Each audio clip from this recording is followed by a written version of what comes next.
Hey Canucks fans, I'm Clay Emo. I'm at Canuck Clay on Twitter. I'm at Clay Emo on Instagram. I'm the founder of the GLCPC, the Good Looking Canucks Positivity Club, and this is my Canucks take all in one take. It's Clay's Canucks commentary for Thursday, May the 7th. This is where you get Canucks insight that's both positive and timely. Another Zoom chat for you. So excited to bring this one to you. It's with someone I've admired for the past 15 years on the airwaves, in the community, met him a few times in person. It is Scott Rintoul of Sportsnet 650 of the Scott Rintoul Show. And we have a lot in common. We're both good looking. We're both 45 years old. We both like to be active, although I think he's a better, higher performing athlete than I am, but that's okay. And we both love Michael Jordan's The Last Dance documentary. We talk about that. And we talk about his career in broadcasting, his show right now, the challenge of catering to a BC and an Albertan market on Sportsnet 650. We talk a lot about why it's important, why fitness is important, why staying healthy is important, how healthy body can lead to healthy mind, and he had a lot of really cool things to say about that. Of course, we talk about the Vancouver Canucks as well, and a whole bunch of other things. So I hope you enjoy this, and I'll check in with you on the other side. Enjoy this chat with Scott Rintoul. Hey friends, back with another Zoom chat, and I'm with someone, not that I didn't admire the other guys that I talked to, but this is someone who I've admired for many, many years, especially growing up in the Lower Mainland. Please welcome Mr. Scott Rintoul. Scott, how are you, my friend? I'm well, Clay. Thanks for having me on, man. Of course. Tell the crew what you, not a work-related answer, how you've been keeping up with your family and during these crazy times. Well, you can see the princess tent here. I was quite jealous of that. I wanted to give you an accurate portrayal of what life is like, because I'm sitting right now where I do my show every day from home, and yet the second that I am off the air, I am on dad duty. And I know a lot of the people viewing this and a lot of the listeners can understand that. It's a challenging time for a lot of people. Parenting takes on a lot of different meanings right now, and there's a lot of rewarding parts of that, and there's a lot of exhausting parts of that, but we're all going through it together, right? Oh, I love it. And that you mentioned that just before we press the record button, you have two daughters, 6 years old and 3 years old? Yes. So how are they getting along with this increased time together?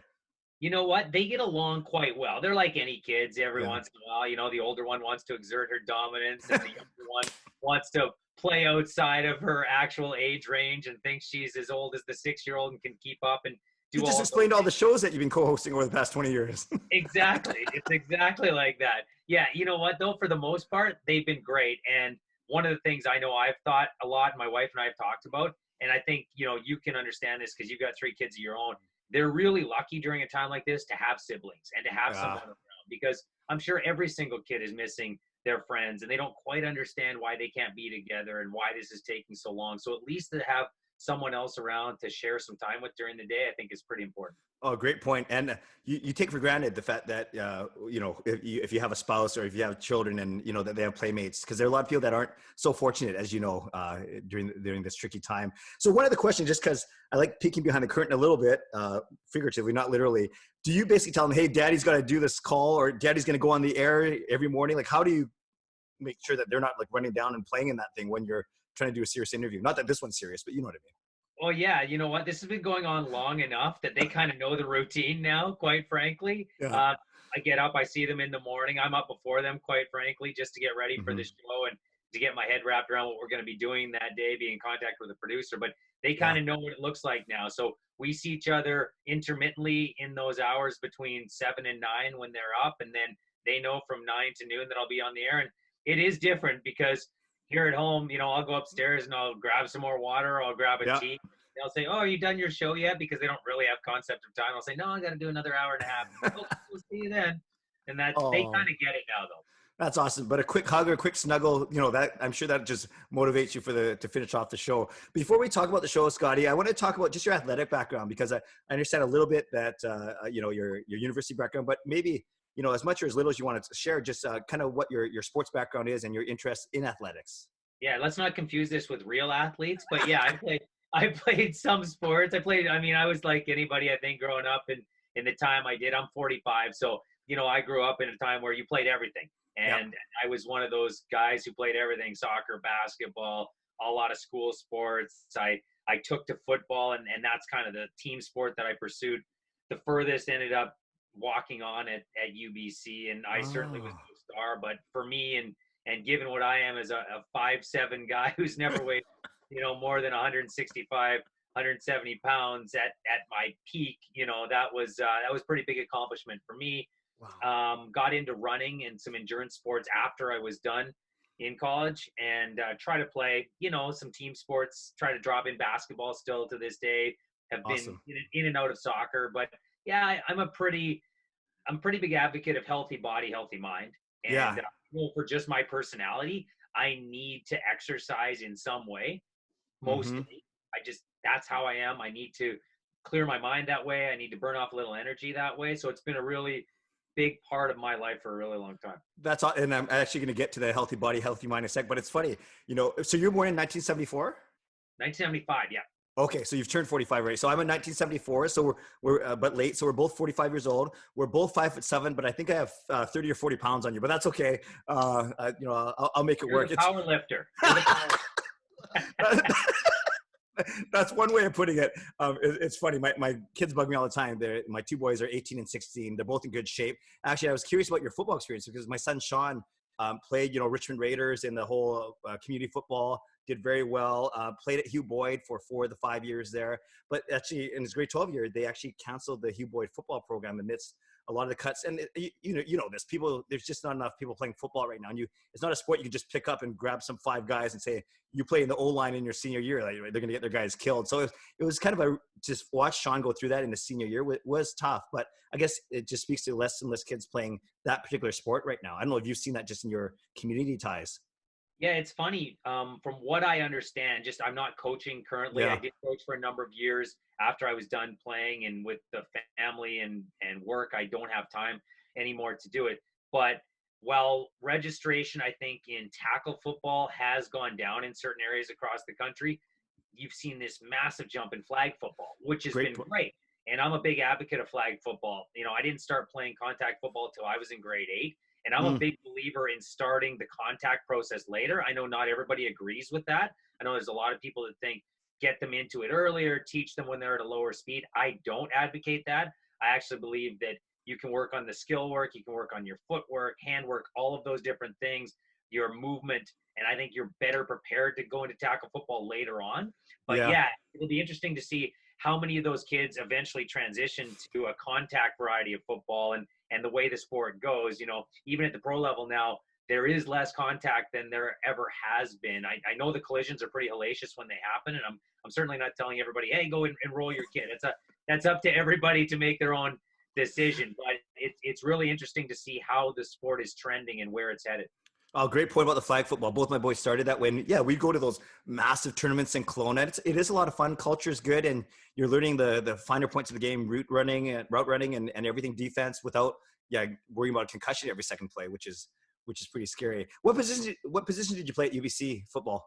UBC, I was a receiver, so I was a quarterback in high school, and Yep. saw the size of the quarterbacks at university, and knew that wasn't going to end up being where I made my way. So I ended up making the transition to play receiver. Wow, that's good. And I presume you got some touches, like you're a vaunted part of the offense. Eventually, yeah. As a walk-on in my first couple of years, I was definitely in the category of just happy to be here, and I Yeah. played with some really good players. We had a lot of guys in my first couple of years that ended up going on to play pro, and Wow. one guy actually went down to the NFL with the Seahawks for a couple of years, was on their practice roster. He just had crazy speed. And so I played with some really good players, and that's not the only reason I wasn't on the field, but I learned so much from those guys that in my last couple of years, when I developed a little more, I was able to get a few more touches. That's awesome. Was it just a fly and go routes the whole time for you? Like No, just I am. oh It's funny. I'm not the fastest guy in the world. oh I play quicker than I run. Like, I never had a really good 40 time. I call myself quick as yeah opposed to fast on the right football field, and yeah. and I think now, like at 45, I feel fast relative to other 45-year-olds. But when I was in my early 20s, I was probably one of the slower guys. I like that quick, but not. You're like the Elliot Pettersson of football. Then That's what I'll call myself. okay, I don't think that I will ever be compared to him in any other way. So we'll pretend that it works for tonight. that's awesome. I love Scott how you mentioned healthy body, healthy mind, and I put in my notes there to ask you about simply how a good physical just routine or discipline or activity can really help your in a comprehensive, holistic lifestyle. You can talk about that and why that's so important to you. That'll be awesome.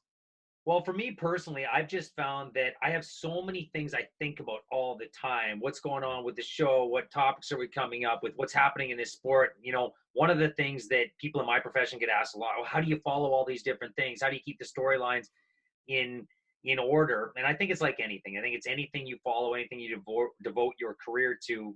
You know, if you're into accounting, well, how do you remember all the rules? You just Right. do because you're really good at it and you've practiced it enough times. But you need a break from that at some point. Hmm. And with the nature of our business, once you're off the air, it doesn't mean you can turn your brain off because Right. stories are breaking, games are happening at night. There are comments that get made the next morning, and you have to be able to process that all. And for me, running or cycling or working out, I can't think about anything for too long. Hmm. I go fleeting thought to fleeting thought, and maybe there's a part of my work that creeps in, but then I'm trying to, oh yeah, am I supposed to prepare dinner tonight? Or did I take something out of the freezer? Or you know what? There's a car coming up. Am I going to stop? Do I have the right of way? Like it goes from one thing to the next. And so for me, it's such a mental break. And at the same time, obviously, I'm improving my fitness, and I am a Right. big believer in that. And being a father, I want my kids to see that I'm active, and I want them to see that as a part of their lifestyle that they want, not professionally or anything like that. If Yeah. if that works out for any kid, that's great. But I just want my kids to be physically active. It's been a big problem in North America for the last 20, 30, 40 years, just the increasing rates of unhealthy people. And we can get into a bigger conversation about what that does to our medical system and Yeah. society in general. But, for me, it's been a big part. And I know my wife's a big advocate of it as well. But man, I just need the mental break as much as anything every single day. Well, that's awesome. And what's your exercise of choice? If you wanted to really really feel good, is it a run? Is it a bike ride? Is it a what is it? You know what? I'm a variety is the spice of life kind of guy. I think that a lot of our listeners associate me more with running because I've done a few marathons Yeah. and I have done a couple of cycling events, but I'm the kind of guy I can't run for 12 months a year consistently and hit like 5 marathons like some people do. I'm Hmm. more of I'll train in blocks. So if I'm training for a marathon or a half marathon or a 10K, I'll train for 3, 4 months for that. But then I'll pull that back and maybe I'll cycle a lot more for the next 2 or 3 months, or hit the gym a little bit, or try to get in the pool, or that Right. sort of thing. I need, again, I'm the type of person who constantly needs a little bit of change and something different to happen day to day, week to week, month to month. Oh, I love that. No, I find that fascinating, Scott, because being the same age and kind of doing the same thing, maybe not as accomplished, but trying all those sports in high school. Volleyball was actually my sport, and then now I'm an old man, an old dad. I actually right now I would be playing roller hockey and softball. Obviously, those aren't happening, but those are the two things I do in the summer. And I've actually become a half recreational, half competitive bowler. My three kids are all, one of them's a national champion. So we are in the bowling alley all the time. And, we don't have to get into a Pratt Taylor poker argument. Not that you would, but I love it. I love it. And that's my, so we're just waiting obviously for those restrictions to relax so even we can get in the bowling alley again. But I love it. But I love everything you said about staying sharp mentally and just helping in all aspects. So you mentioned this already. Let's talk about your show. So I'm fascinated at your, I know you're on Sportsnet 650 at 9 o'clock every weekday morning. And then I got confused one time. I tuned in, Scotty, and then I heard the voice of Western Canada, or hello to all of Alberta listeners. Tell me about that. Like, what's the focus of the show, and how did that come about, basically? Well, it was something that they pitched at me, and when they wanted to shift things around personnel-wise at our station in Vancouver, they were also trying to figure out what they were going to do in Calgary. They had Jim Rome for Mm. years, and listen, we had Jim Rome in Vancouver, and I know a lot of people who are watching may be big Jim Rome fans, and other people aren't, and they wanted to try something a little different. I think the Calgary market, it's not that they didn't like some of the subject matter. I think they missed having some hockey talk in those 2 hours. Right. So they wanted something that was either going to be local in Calgary or at least incorporated hockey talk. And when they were making changes in Vancouver, they thought, why not try this? So yeah, the focus of the show is a little bit different because if I spend the first 2 hours of the show talking Canucks, I lose half my audience. If I spend the first couple hours of the show talking Flames, I lose half my audience. So it's been a unique challenge trying to incorporate storylines that involve both teams, but more importantly, involve the subject matter people want to hear about. And for me, Yeah. that can be hockey. And yes, there's going to be hockey incorporated into most shows because we're in Canada. But I think there's a lot of football or basketball or baseball topics that work in various markets. And if you think about them in broad terms, and I tend to give sports fans in Canada more credit than I think they have been given traditionally. I think people are interested in more than hockey, and I know that it's number one, and I know that that's the bread and butter, but I do think that we don't have to say that it's everything. Yeah. That's my personal opinion. Some people disagree, but that's my philosophy. So on that level, I like the challenge. I like trying to find talking points that aren't going to be the same as some of the other shows that are heard in both markets. Oh, I find that very fascinating because I do listen to your show quite often. I love you have the kind of this aura of positivity that you said, because, I'm me, president of the GLCPC, the Good Looking Canucks Positivity Club. I love it when you say, we're going to make your day better. You say that right off the start. And I just find it kind of fascinating because, of course, NHL, you have a Canucks Oilers, Canucks Flames, or even Flames Oilers. Boom, you have content for a week. Same with the CFL, right? The Stampeders, Eskimos, and Lions. But then you're right, when it comes to basketball, when it comes to baseball, then now you're looking at it almost not united, but a more, as you said, general and a broader context. You must have been doing shows then when all that Tkachuk and Lucci, not Tkachuk and Lucci, the Tkachuk thing was happening for sure. Yeah, oh yeah. Well, that was definitely happening. Cassian and Tkachuk. Yes. And really, it's been an interesting year now that you bring it up to go into the Calgary market. And again, this is a good example of things that people in Vancouver are interested in, but maybe burning white hot in Calgary. Look at the start of the year with what happens with Tkachuk and Doughty. Well, if you're a hockey fan, you're interested in Tkachuk and Doughty. Yeah. And then on the negative side of things, the Bill Peters saga. Well, that was the story of hockey, even though it's a story that is based in Calgary with their head coach at the time. And then you move on to what you just mentioned, the Battle of Alberta. I think that brings back so many memories for all of us. And yet at the same time, fans in Calgary, they might not cheer for him, but don't tell me they're not interested in watching Quinn Hughes highlights and talking about the Calder Trophy and whether or not he's better than an Alberta product in Cale Makar. Oh, yeah. And so those are conversations that transcend the Rockies and they transcend the local market. And I've enjoyed the fact that we've gotten feedback outside of the market on topics that you would think only include one specific place. You talk about Quinn Hughes. Well, fans in Calgary will give you positive and negative comments on that. And same sort of thing with Matthew Tkachuk. You know what type of lovely relationship Vancouver has with Matthew Tkachuk. They can't stand that he's on another team, but they can't stand mostly that the Canucks didn't draft him. That's a great point. And you run the show on your own, correct? Like you don't have a co-host. It's you and your producer. Yeah, correct. Jamie Dodd, he's done a great job. This has been a challenge for him as well. He's never been a full-time producer before, but really bright young man, up-and-comer in the business, and he's been great in adapting to a new role. And over the few months, and certainly right now, we've incorporated more of an on-air role for Jamie and trying to work him into the conversation more because that is a part of the business he wants to pursue. But yeah, as far as a regular co-host, I don't have one. It is just me. So we have to find. Do you enjoy that challenge? Do you enjoy? Is it tough, or do you enjoy the because you're basically not filling air, but it's you. You don't have a second person to bounce stuff off or to to vibe off. So I presume it's challenging. Yeah, it is. And again, it's a different challenge. When you have a co-host, which I've had most of my career, the challenge is developing chemistry and learning to make 1 + 1 equal more than 2.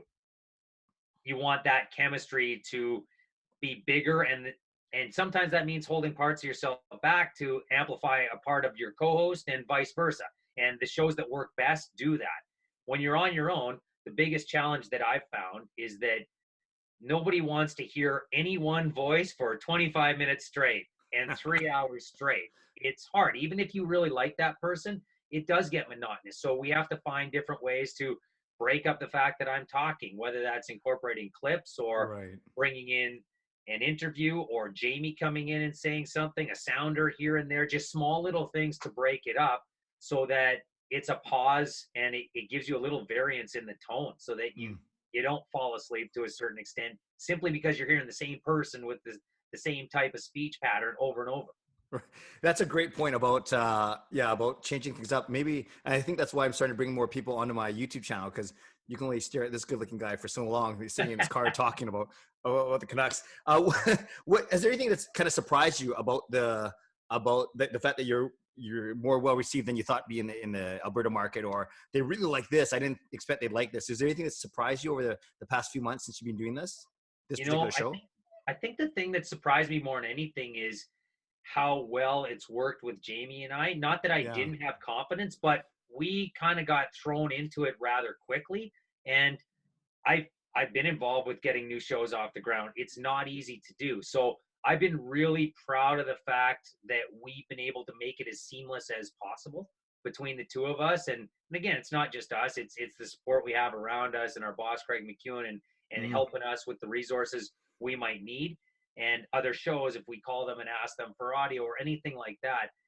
But I've been impressed with that more than anything, that it's felt it's a lot of work, don't get me wrong, but it's felt like at least some sort of seamless transition.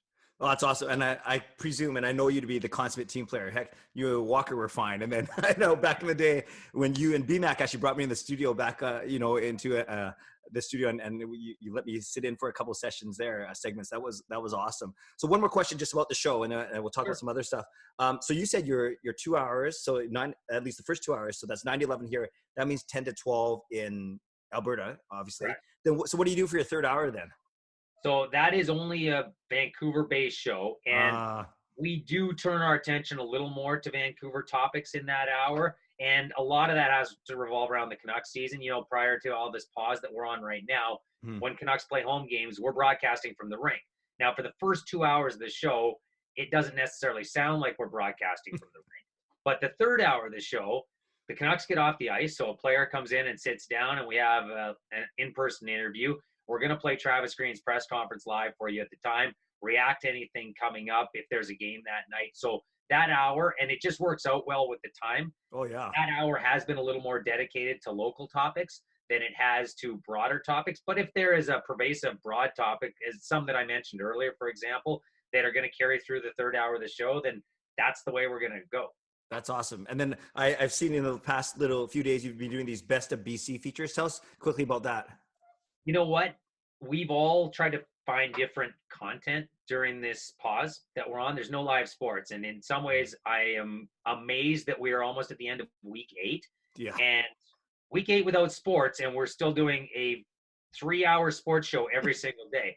And so we've tried to think outside the box a little bit. And one of the things I know, because I didn't grow up in the Lower Mainland, there's so many great sports communities in BC. And we've turned out so many athletes, and they don't all play for the Canucks. They're not all born in Vancouver or play for the Lions or the Whitecaps for that matter. There are a lot of people who have come out of Kamloops or Kelowna or Prince George or Trail. You get the idea. And so we thought, what better time than right now, with all sports on pause, to focus on one city or town around this province every single day, bring on some notable people who are from there, and have them talk about what their hometown means to them, or what their experience playing in a town, if they stopped there for junior for 4 years, meant to them in their career, who those coaches are, who those volunteers are, who those parents are. We thought this was the perfect time to do it. And I'm telling you, I am absolutely loving that hour every single day. That's awesome. Have you done Richmond yet? We have not done Richmond yet, but I've got you on the short list. Well, only if you can't find Troy Stetcher or something, that's fine. But let me know. That's really funny. So amidst all your experience and all the shows and all the sports you cover, what is your actual favorite sport to cover? Man, that's tough. And it is. And I'm not trying to cop out. It's just that I love watching so many different sports, and I love them all for different reasons. And some of them I love because I played them. Yeah. Soccer's a good example of that to me. Like, I don't follow Bundesliga or Serie A or Premier League as closely as a lot of ardent soccer fans, but I love the sport. And so if there's a soccer topic that we can work in and it makes sense and people can relate to it, then I like talking about that. And no, that's not generally at the top of my list, but I love football. I love hockey. I love basketball. Man, like The Last Dance. Oh. Here's how much I love The Last Dance, Clay. Let's go. Here's how much I love The Last Dance. We all know that The Last Dance becomes available to us in Canada at 12:01 Monday mornings. Oh, no. My show starts at 9 a.m. Now, because I got 2 kids and I got all the running around, I'm not staying up till 2 in the morning. But what I have done the last 3 weeks, and I will do next Monday as well, is I have gotten up at 10 to 5 each of those mornings, and I've watched both episodes before my first show of the week starts. Wow. That's how much I love the Chicago Bulls Michael Jordan back in the day, man. That is impressive. And yeah, I know we were talking about that. We're going to talk about this. I'm writing a master's for my Catholic studies. And then my son Sean's finished his first year at UBC. So we agreed that we would wait until we both finish our final and then we'd watch it together. And yes, we nailed the 6 episodes in basically 1.5 days. It's awesome. It's riveting. It's because it's not just about MJ, right? It's about Pippen and Rodman and Phil Jackson and Jerry Krause. No, that's really cool. I'm glad you brought that up. When you see Jordan and his competitive nature, is your first reaction, Scott, wow, that's the mentality you have to have because of all how much pressure, how much responsibility? You're like, well, this guy's could be a bit of a jerk. Like which when you see him and maybe you knew some of these stories already, what are you thinking? So are we talking MJ the player or MJ the person? Let's do both.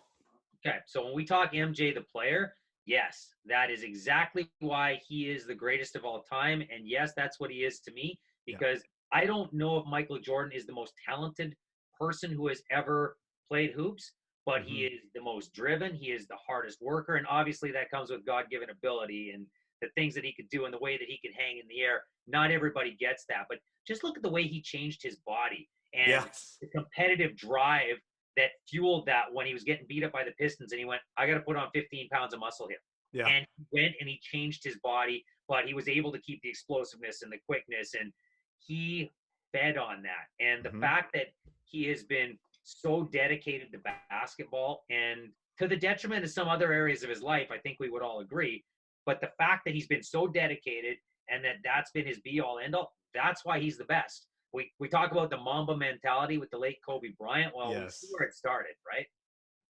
Yeah, that was a really touching, when they had that little feature with Kobe talking, of course, that was very, very touching. And just to see that they're built the same, they hunch over the same. That was really, really cool to see in that episode 5 or 6, whatever that was.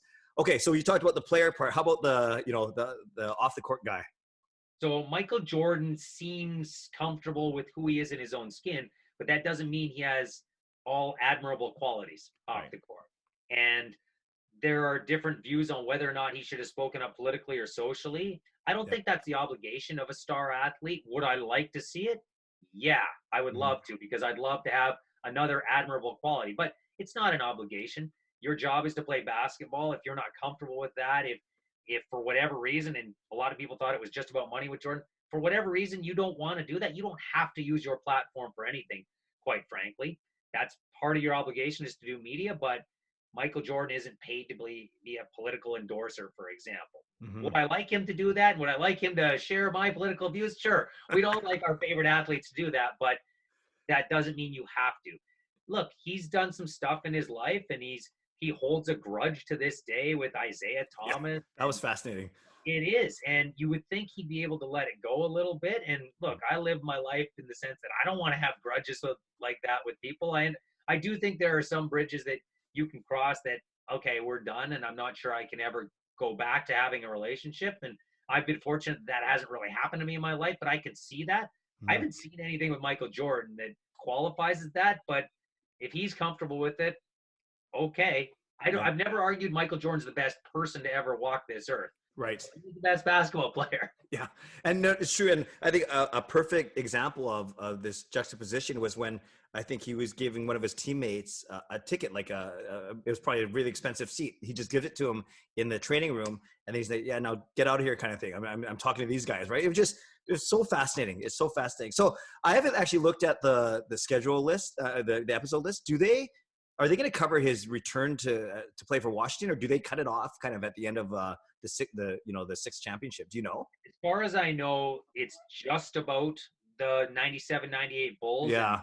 I don't think it's anything beyond 98. I believe it's everything prior to 98 as a reference point. And that's one of the things I've enjoyed. And I've seen some people critical of that, saying, I wish they would just play it chronologically. And for me, I love the fact that when they come to a part of the story in the last season, that you need context from 1991 or 1987 for, they'll go back and go, okay, here's why this is a big deal now. Right. Because of what happened then. I love the way they put this thing together. Oh, it's good storytelling. And even the way they do the graphic visual of the little time capsule, then moving back. No, I agree with you. Oh, that's awesome. All right, let's do a couple Canucks questions before we end off. Sure.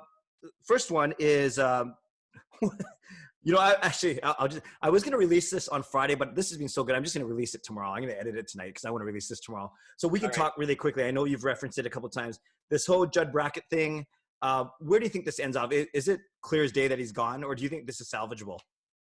I can't claim that I have done all the inside digging on this, Yeah. but I've listened a lot to people who have. It doesn't look like there is any way it stays together, does it?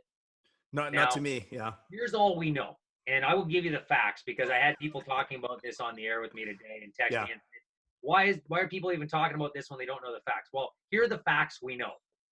The Canucks have offered Judd Brackett a contract extension, and that has been on the table for months because we heard Jim Benning say that months ago.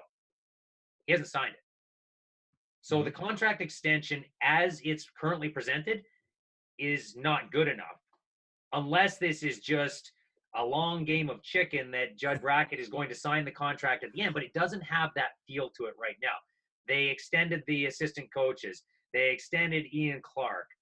They haven't been able to come to a contract extension with Judd Brackett. Now, does that have to do with his vision versus theirs? Does that have to do with an expanded role, what he wants to do moving forward? I don't know to what extent each of those factors goes into his decision, but right now, I feel pretty confident in saying, listening to all of the insiders who have been talking about this, that the contract extension as currently presented doesn't appear to be one that Judd Brackett's going to sign. Right. Yeah. Yeah. And I'm not I appreciate how good he is and how smart he is, but I'm not like this I'm not going to freak out because part of me says, if you're Jim Benning, you want to have people that you can trust and that you can go to war with, so to speak. And for whatever reason, if there's a disconnect there, Jim Benning's got to kind of think of it's his own tolerance, right? How much can I have this push pull versus, I just want guys that think like me, and for better, for worse, you live with those consequences. So, but it's quite, I know we're looking for stories, but it's been the talk of Twitter for the past couple of days, as you've seen. Well, and as you know, this market tends to look inward a lot. And at times it feels like something that's going on with the Canucks only could happen in Vancouver. But this is a perfect example of something that happens a lot of different places. And it's not necessarily with a management group and an amateur scout who's leading your amateur scouting department. Toronto, to me, is an example of this. A couple of years ago, Brendan Shanahan needed to make a decision. Are we going to roll with Kyle Dubas, Lou Lamoriello, Mark Hunter? What are we going to do? He had all of those guys in the management team, and his decision as the guy who oversaw the operation was to go with Kyle Dubas. Now, we can say it was the wrong decision. We can say it was the right decision. But you had somebody overseeing all of this who went, here's the direction we're going. Now, right. Lou Lamoriello's gone to New York. It's worked out really well. And everywhere Lou's been, there's been success that has followed. Mark Hunter, we'll see when he resurfaces. We know that he's been in conversations in a lot of different job opportunities, and who knows? And I don't know what it's going to amount to for Kyle Dubas, but that's an organization that had to make a decision, and they parted ways with some pretty big names and some pretty big resumes, and we can see what happens to the Leafs, but this doesn't just happen in Vancouver. I understand why people are freaking out a little bit. Man, the one thing they've been good at is drafting, and now they're going to screw this up by taking away who's in charge of amateur scouting. I don't know what's coming behind Judd Brackett as far as the next person in the organization. Right. Maybe they feel they have an adequate replacement, or maybe management has more to do with some of the selections that we know. I'm not positive on that. What I do know is that for whatever reason, these two sides haven't been able to come to an agreement on an extension. Yeah, very well said. One more. It sounds like that this draft is going to happen next month as opposed to in September, October. As a fan, I know content-wise it's going to be gold for a lot of people, but as a fan, do you understand it, and are you going to be okay with it? Yeah, I'll be okay with it because we're living in a time where nothing is perfect right now. Yeah. Nothing. Our day-to-day lives aren't perfect. I think we all have an understanding of that. Is it my preference? No. If it were up to me, I would want this to be later. Can I get on board with it if that's what they decide to do? Sure. I'm not really that affected by it. I think it's a challenge for organizations. I think there's some logistical hurdles that teams who've made conditional trades have to jump through, and they got to come to an agreement, and the Canucks factor into that as well. And hey, I feel a little bit bad for those players and their families who, depending where they're from, they might not even be able to get together with 10 people in their own homes to celebrate in a smaller capacity. So yeah, there's a lot of reasons I'd like to see it a little later in the year. But if they decide to go ahead with it next month, like it seems to be heading towards, yeah, okay, well, let's roll with it, because we're having to roll with a lot of stuff right now. And quite frankly, with everything we've been facing, the draft coming early, not that big of a deal in the grand scheme of things. That's very well said. All right, we're gonna end off, and I think you have a part of your show that you call the Six Pack as well, don't you? I do. Okay, well, I have to change my name then, because this is like third time in 3 days where someone says I have that too. So it's 6 questions. 3 of them are Canucks related. 3 of them aren't. You can answer them as broadly or as specific as you want, and we'll just see what happens. Number 1, Scott Rintoul, are you an extrovert or are you an introvert? I would call myself an extrovert. Mm-hmm. Your wife as well? My wife is definitely an extrovert. My wife is the life of the party. She is awesome. Honestly, she's so much fun, and it's part of the reason that I love her so much. And we've had such a great time together over the last, I guess, 15 years of knowing each other, even when we haven't been married for quite 12 yet. Yeah, that's awesome. Awesome. Number 2, who is more important to the Canucks going forward? And you can use whatever definition of important you want. Quinn Hughes or Elias Pettersson? I had this question the other day. I love questions where there's no wrong answer. I can't be wrong because both answers are right. They are. So depending on what day you get me, I can give you a different answer. I'll be consistent. I said Elias Pettersson the other day. I'm going to stick with Elias Pettersson. There are a lot of ways to win. Pretty tough to find a team that does not win without a bona fide number 1 center. And how many players has this franchise had that are capable of being 3-digit guys as far as points go? You count them on one hand. Yeah. Elias Pettersson is the next one who's going to get there. That is vitally important for this team. Awesome. Yeah, no, I that's very well said. And we are blessed as Canucks fans, obviously, if everything goes right and contracts go right, to have these guys for the next 8, 10, 12, maybe even their careers. Blessed indeed. Number 3, this one's good because of the age of your 2 daughters. I think this is going to be a good one. Netflix or Disney Plus? Ooh, great question. We are currently a Netflix family, but we are leaning pretty hard to Disney Plus here soon. So I will go with Netflix right now because that's where we currently are. But I've got a soft spot for Disney. And I will tell you that both daughters love Frozen. So I can see us going down that road. It's funny because a few of the guys that I've interviewed already, they're not family men yet, right? They don't have kids. So it was always Netflix. But, of course, if you have kids, then it gets a little closer. Okay, back to the Canucks. If you could have dinner with either of these 3 guys and they're footing the bill, so you don't have to worry about any of that. You can leave your wallet at home. Jim Benning, Travis Green, or Francesco Aquilini? Who are you enjoying dinner with? I'm going with Travis Green. And Frankie, obviously, Francesco Aquilini, he could take me to any of his restaurants, and he has the greatest ability to pay. Yeah. But Travis Green, to me, is such an interesting guy. And with everything he has been on and off the ice, I think he's handled this market extremely well. Mm-hmm. I think I would go with Travis Green. I think dinner with any of them would be fascinating for a variety of different reasons. Yeah. But I'm going to go with Travis Green on this one. Okay, good. 5th question, and you can't offend me because I'm half of each. Japanese food or Chinese food? Oh, man, that is a great question. Oh, thank you. I'm going to go Japanese food. I like them both, but I'm going to go Japanese food. I prefer sushi, I think, on the regular to Chinese food, but those are 2 very common orders at the Rintoul household. And I was going to say, as an aside, this isn't part of the 6-pack. Have you refrained from eating sushi during this time, or do you still eat it? No, that is one of the local restaurants that we've endeavored to support during this time. And awesome. I think we're trying to do our part like everybody else. But yeah, our local sushi restaurant, we've tried to make a habit of making sure that we go there. You know, what's funny, speaking of habit, as a Catholic during Lent, I don't eat meat on Fridays. So sushi would be a go-to thing. But then, my wife and I would say, well, technically you're supposed to be sacrificing something. We're now here. We are looking forward to Friday so we can just stuff our face with sashimi. But okay, that's for another vlog. And number 6, last question. Who is the next Canuck in the Ring of Honor? And you can use jersey retirement and, put that in your answer. But who's going to be the next Canuck in the Ring of Honor? Ooh, that is a really tough question. Who's the next guy in the Ring of Honor?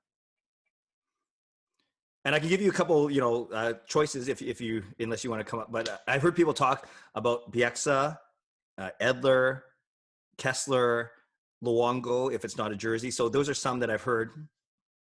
So I won't say Luongo because I believe his jersey will eventually be retired here.